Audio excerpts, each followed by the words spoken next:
એટલે સાંભળીએ એટલી ઘડી સાંભળીએ એટલી ઘડી પછી ઊભા થઈ એટલે ખંખેરી પછી ભાઈ આપણે તો આ છીએ એટલે તો ભાઈ આપણે આમાં છીએ એટલે આ બધું કરવું પડે.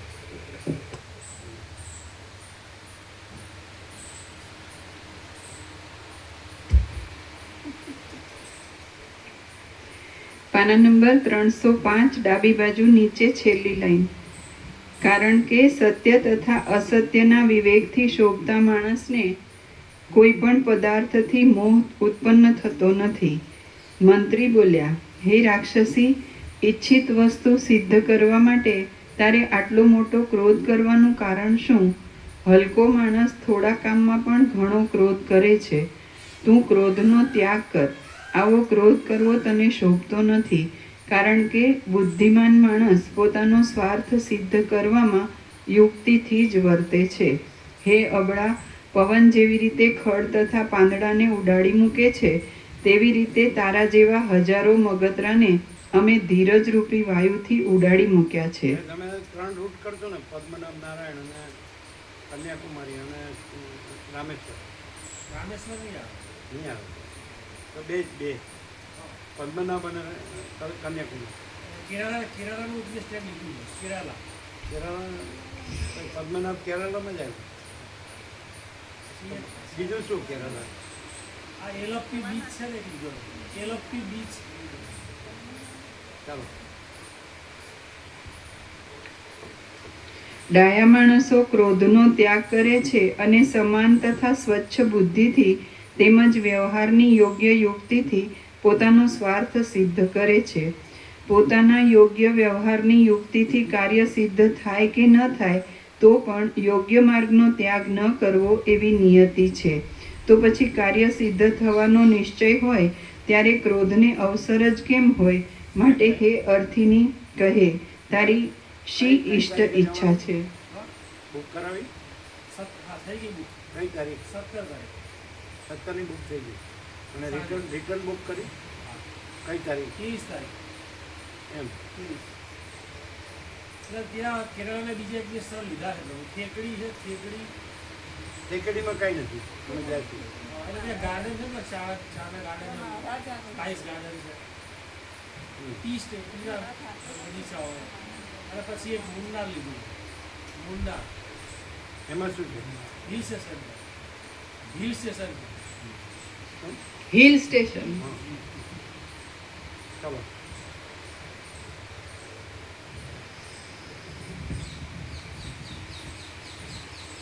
માટે હે અર્થિની, કહે તારી શી ઇષ્ટ ઈચ્છા છે?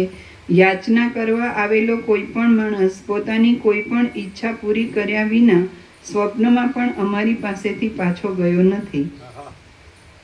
મંત્રીએ તેને આ પ્રમાણે કહ્યું એટલે એ રાક્ષસીએ વિચાર કર્યો કે અહો, પુરુષમાં સિંહ સમાન આ બંનેનું ધૈર્ય અને બુદ્ધિબળ કેવા શુદ્ધ છે. આ બંને સામાન્ય મનુષ્ય હોય એમ હું માનતી નથી. આ ચમત્કૃતિ વિચિત્ર છે કે તેમના વચન, મુખ તથા નેત્રથી તેમના અંતઃકરણનો નિશ્ચય જણાય છે. જે પ્રમાણે જળ ભેગું થવાથી આ ચમત્કૃતિ વિચિત્ર છે કે તેમના વચન, મુખ તથા નેત્રથી તેમના અંતઃકરણનો નિશ્ચય જણાય છે. વચન, મુખ અને નેત્ર.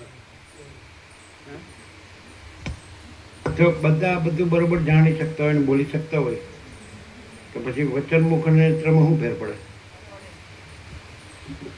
હવે આ છે બધું જ જાણતા હોય અને બોલતા હોય એક્ઝેક્ટલી, તો વચન, મુખ અને નેત્રમાં કેવી રીતે ફેર પડે? કારણ કે બરોબર હોય અંતઃકરણ તો જ બરોબર બોલી શકાય ને, ફેર ન પડે ને. અંતઃકરણમાં સ્વચ્છતા, શુદ્ધતા, સરળતા, સહજતા એ હોય એનો તેજ, નૂર, તેજ બધું જુદું હોય. અને વાસનાની મલિનતા હોય, હુંનો દેહાધ્યાસ હોય અને જગત સાચું જાણતો હોય અને પછી બોલે ગમે તે બ્રહ્મ બોલે તોય એ ફીક્કું હોય, નીરસ હોય અને એની ઇફેક્ટ ના હોય કોઈને પણ. ઉપરથી એ દંભી લાગે. બીજાને ઇફેક્ટ શું કરવી છે? આપણે બ્રહ્મ રહ્યા હોય બીજું બીજાનું એને ખુદને જ શાંતિ ના હોય, એ હજી ભમતો જ હોય. નહીં તો પ્રારબ્ધ કહેવાય ને. એ ઠરે નહીં, ગમે તે થાય તો સાક્ષાત પરમ ચિદાકાશ પાસે હોય તો પણ એને એ શાંતિ અનુભવ ના થાય. તો નિયતિ કહેવાય ને, પ્રારબ્ધ કહેવાય ને, એપિયરન્સ. નિયતિ હું ખોટા હું ને લાગુ પડે.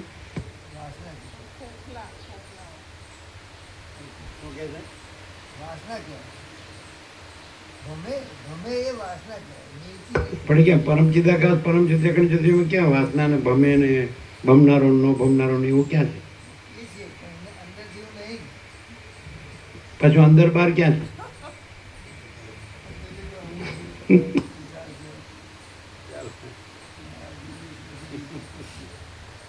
અખંડ છે ને, મહાચિદાકાશ જ્યોતિ અનંત અખંડ અભેદ અખંડ ચૈતન્ય અખંડ બ્રહ્મ, તેમાં આ બધું ક્યાં છે? અંદર ને બહાર ને બધું અંતઃકરણ, કારણ સૂક્ષ્મ સ્થૂળ, સમષ્ટિ કારણ માયાકાશ, સમષ્ટિ સૂક્ષ્મ ચિત્તાકાશ, સમષ્ટિ સ્થૂળ ભૂતાકાશ, એવું ક્યાં છે?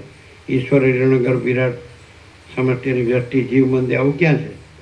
કંઈ આવે છે ને રહે છે ને જાય છે ને એવું ક્યાં છે? કંઈ છે જ નહીં, કંઈ થતું જ નથી ને હું પરમ ચિદાકાશ પરમ જ્યોતિ અખંડ જ્યોતિ છું. તો પછી છું એ જ છું અને છું એ જ છું જ.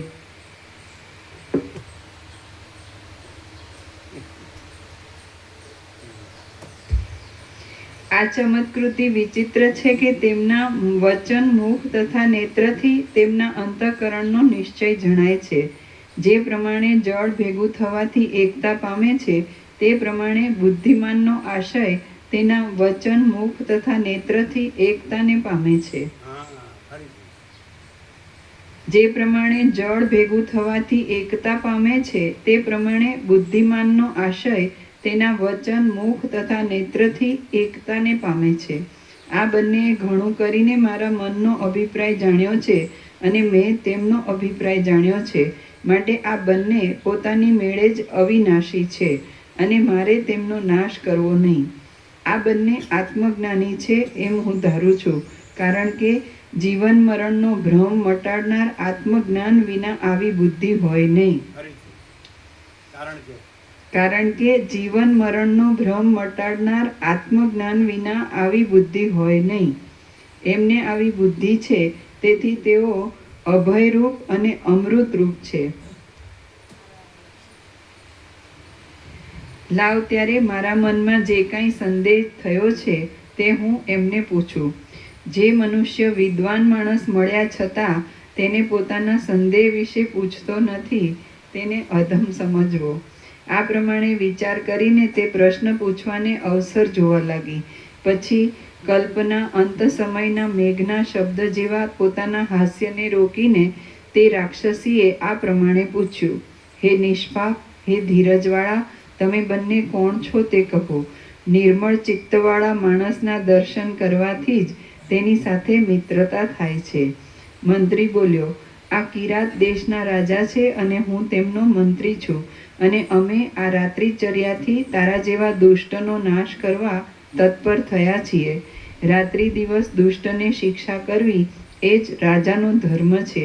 જે માણસ પોતાના ધર્મનો ત્યાગ કરે છે તે માણસ વિનાશરૂપી અગ્નિના કાષ્ઠરૂપ બને છે. રાક્ષસી બોલી, હે રાજન, તમારો કારભારી દુષ્ટ છે. જેનો કારભારી દુષ્ટ હોય તે રાજા ન કહેવાય. સારો રાજા હોય તેને જ સારો કારભારી હોય છે અને સારો કારભારી જેને હોય તે જ રાજા છે. સારા કારભારીએ પોતાના રાજાને વિવેકમાં જોડવો. એ વિવેકથી શ્રેષ્ઠપણાને પમાય છે અને જેવો રાજા તેવી પ્રજા હોય છે. સમસ્ત ગુણના સમૂહમાં અધ્યાત્મ જ્ઞાન એ જ ઉત્તમ ગુણ છે. સમસ્ત ગુણના સમૂહમાં અધ્યાત્મ જ્ઞાન એ જ ઉત્તમ ગુણ છે. સમસ્ત ગુણના સમૂહમાં અધ્યાત્મ જ્ઞાન એ જ ઉત્તમ ગુણ છે અને જેનામાં એવા ગુણ હોય તે જ રાજા ગણાય છે. અને જેનામાં એવા ગુણ હોય તે જ રાજા ગણાય છે. મહાચક્રવર્તી મહાચિદાકાશ કોટી નો હોય તોય હાસ તો અરે સોનાનો મહેલ હોય, સોનાનું સિંહાસન હોય, રાજ્ય ભોગો લક્ષ્મી હોય, અઢળક બધું લાવ લશ્કર હોય, આમ કેટલી રાણીઓ ને કેટલી દાસીઓ ને કેટલું કહે ને કેટલાય પંખા ને જો પછી અને દીવાને આમ ને દીવાને ખાસ ને અને આ તો કાંઈ નહીં લગર વગર લંગોટી એને રાજા કહેવાય. જેનામાં આધ્યાત્મિક જ્ઞાન સૌથી મહાન સર્વશ્રેષ્ઠ ગુણ હોય એ જ રાજા. અને એને મંત્રીની જરૂર ખરી? પેલા પ્રવીણ પ્રબોધન ને અરુણ પ્રભુના મિત્ર એમ કહેતા બાળપણમાં, મંત્રી નાખે એ મંત્રી નાખે. એમના એક બ્રહ્મદેવતા ગુરુ હશે ને બ્રાહ્મણ પ્રભુ ગોર મહારાજે જ્યોતિષ જાણતા હતા. એને પૂછ્યું એના છોકરાને કન્યા મળે એ માટે શું કરવાનું, એટલે કેટલાક ગુરુવાર કરવાનું કીધું? કેટલા?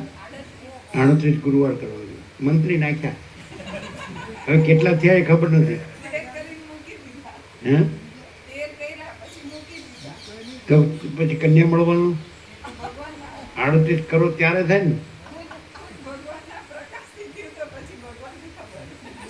અને ભગવાન આ બધા ધંધા કરે.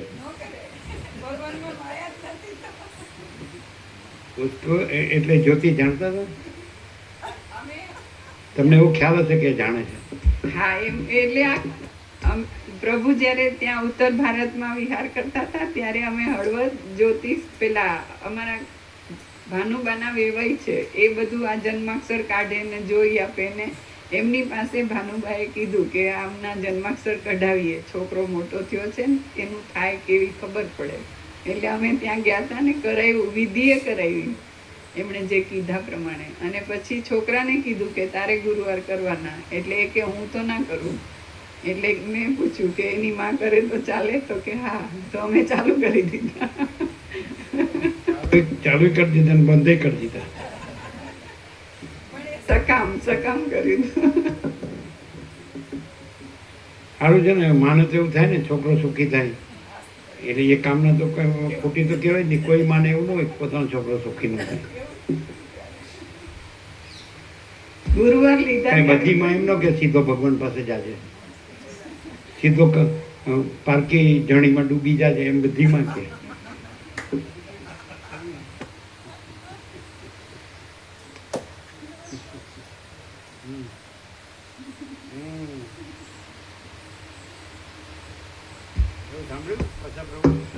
જ્યારે નીકળ્યા ત્યારે ચરણ સ્પર્શ કર્યો એટલે એમ કીધું કે સીધો ભગવાન પાસે જાજે. કોઈમાં એવું કે સીધો પારકી જણીમાં ડૂબી જાજે એમ કે?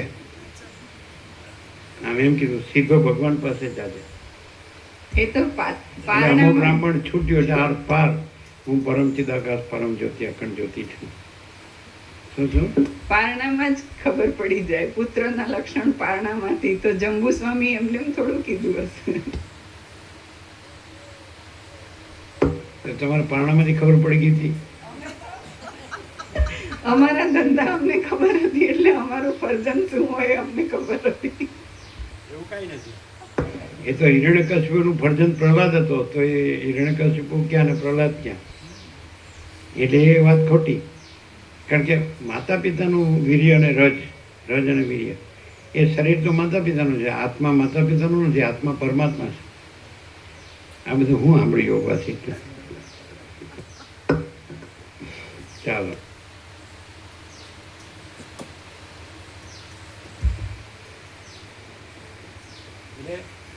રજ અને વીર્યનો મેળ થાય તો એને એ જીવ છે જે આત્મા છે એને પ્રારબ્ધ હોય આવું શરીર મળવું એટલે ત્યાં પ્રવેશ કરે. આ બધું અધ્યાત્મ રામાયણમાં જે જટાયુને સંપાતિ આકાશમાં ઉડ્યા સૂર્યથી હરીફાઈ કરવા, પછી પડ્યા અને પછી પડ્યા અને ઘસડતા ચંદ્રમાં મુનિના આશ્રમ આવ્યો અને એમણે આ તત્વબોધ કર્યો છે જન્મથી લઈને મૃત્યુ સુધી કે આ બધાનું કારણ અહંકાર છે, કે હું દેહ છું. એનું આ બધું દુઃખ છે. અને હું દેહ છું એ અહંકાર નથી, કાંઈ નથી, કાઢ નાખો એટલે પરમ શાંતિ. આવું અધ્યાત્મ રામાયણ બ્રાહ્મણ પુરાણની અંતર્ગત સદાશિવ પાર્વતી મહાદેવ પાર્વતી સંવાદ, એમાં બ્રહ્મા નારદ સંવાદ એમાં સૌનક સંવાદ અને એમાં ચંદ્રમા મુનિ અને જટાયુ એ બે ભાઈઓ એની સાથે સંવાદ. એમાં આવું કીધું કે પેલા માતાની રજ અને પિતાનું વીર્ય અને ત્યાં આગળ દેહ બને છે અને ત્યાં આગળ અહંકાર નથી. પછી અહંકારનો ભ્રમ થાય છે કે આ દેહ હું છું, એટલે પછી મારો જન્મ થયો તો મરણ સુધીનું બધું. પણ એ કાંઈ થતું નથી. અહંકાર જે નથી, અહંકારનો ભ્રમ એને થાય. પણ જે ચિદાકાશ છે એની અંદર આ છે જ નહીં, દેહ છે જ નહીં, અને દેહનો અહંકાર છે જ નહીં. હું દેહ છું અને એ જ છે વજ્રમર શુદ્ધ સ્વરૂપ.